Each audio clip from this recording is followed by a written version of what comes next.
Hello guys, my name is Anna and I'm a Ukrainian. I have decided I will vlog daily from my country Ukraine since the start of this awful war with Russia. And in my videos I try to answer your questions and to tell you the stories that we Ukrainians consider important in the context of Ukrainian-Russian war. And I have decided that the story of the sinking of the Russian flagship warship Moskva deserves a separate video in my vlog. Well, it all happened on the 13th and 14th of April, but I think it is still very interesting and good to talk about. And I have decided to read a little bit about this warship flagship and found out that it was built back in the Soviet times, as the majority of Russian tanks, weapons and so on. So they are fighting not only according to the logics of the 20th century, but also using the weapons of the 20th century. And this warship was built in 1983. And it is really huge. Its length is close to 200 meters. There were lots of weapons, lots of people on its board. It can have a helicopter, and anyway, it was one of 6 largest ships in the Russian Navy, and it was a flagship of the Russian Navy in the Black Sea. And the history of this warship is also pretty dark, as like the majority of stories in Russian army. It had participated in the war in Georgia in 2008. Later, it participated in military operations in Syria. And then the ship came to rule the shores of Ukraine. This ship, this warship, is also famous in modern Ukrainian and global context because this was actually the ship that was sent by Ukrainian soldiers to, you all know that phrase. If you don't, I will leave a link to this video because I have a separate vlog about this heroic deed of Ukrainian soldiers who realized they had no chances to escape on the island of Zmyiny, but still they have sent Russian warship in a very popular direction. And finally, this warship Moskva decided to follow this direction and to see what is going on the bottom of the Black Sea. Of course, for Russia, it is a very serious failure, and for a day or something, they were trying to pretend that everything is fine with the ship. And of course it was not, because pretty soon after it was targeted by Ukrainian missiles, it sank. And because there were also lots of weapons on board of the ship, they exploded. Then the ship fell to the left side and sank. It was a stormy weather. But Russians are very difficult at saying the truth, and especially if they don't like this truth, and it demonstrates the failures of the Russian army. So they decided to invent that it was not due to the actions of Ukrainian armed forces, but because of some malfunction on board of the ship, or maybe something exploded, or the weather was too stormy, and so on and so forth. But we all understand that it is a result of the Ukrainian operation, and especially targeting this ship with 2 missiles from the island of Zmyiny.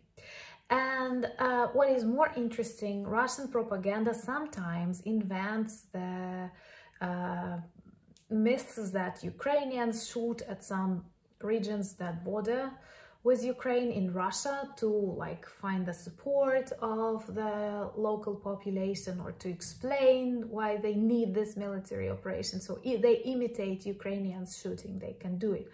But when Ukrainians really shoot or sink something, they pretend it did not happen because of the success of Ukrainian army, but just the malfunction on the warship Moskva.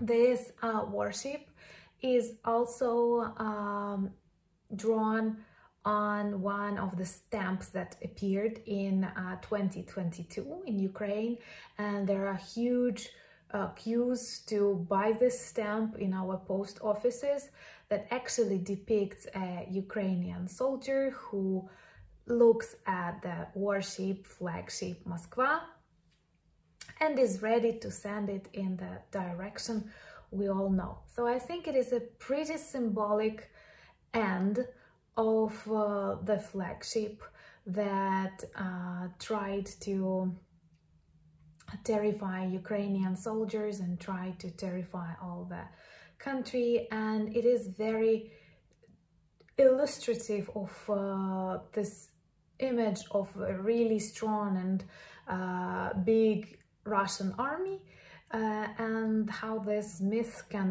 quickly be destroyed. And I know that Putin is very angry about the sinking of Moskva, and again the very name of this ship is also very symbolic. And I remember, like, how did I hear about this news first? I was driving in a car and I heard on the radio a phrase like "the Moscow is on fire," and I like this phrase. Later I realized it was not about the city so far, but it was about the warship.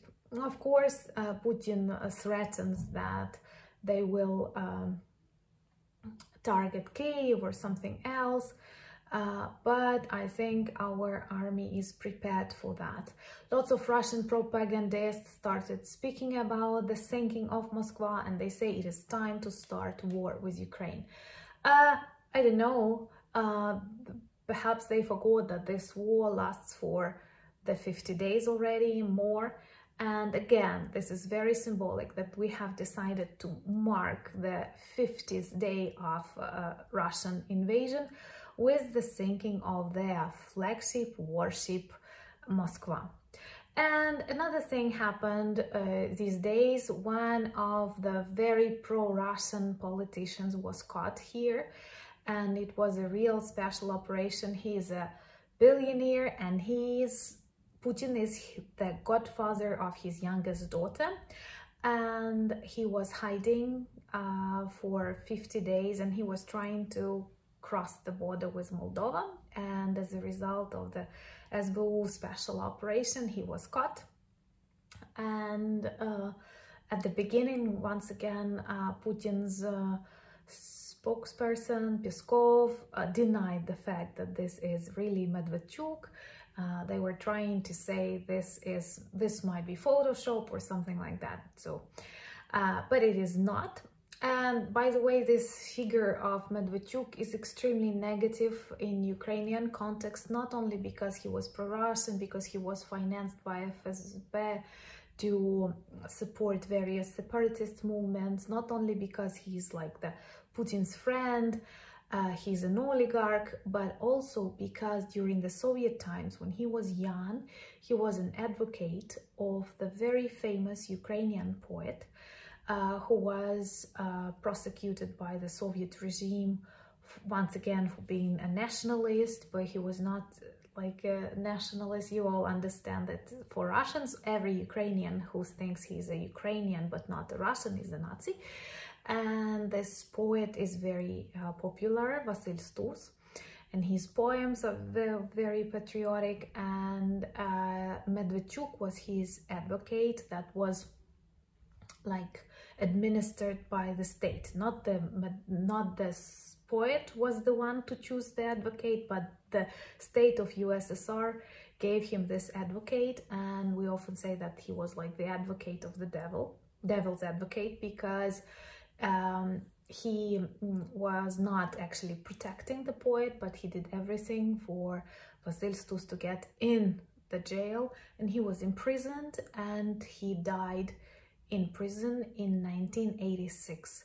So we may say that even in the 80s, even in the end of the 80s, just before the fall of the Soviet Union, there were still lots of victims of the communist regime.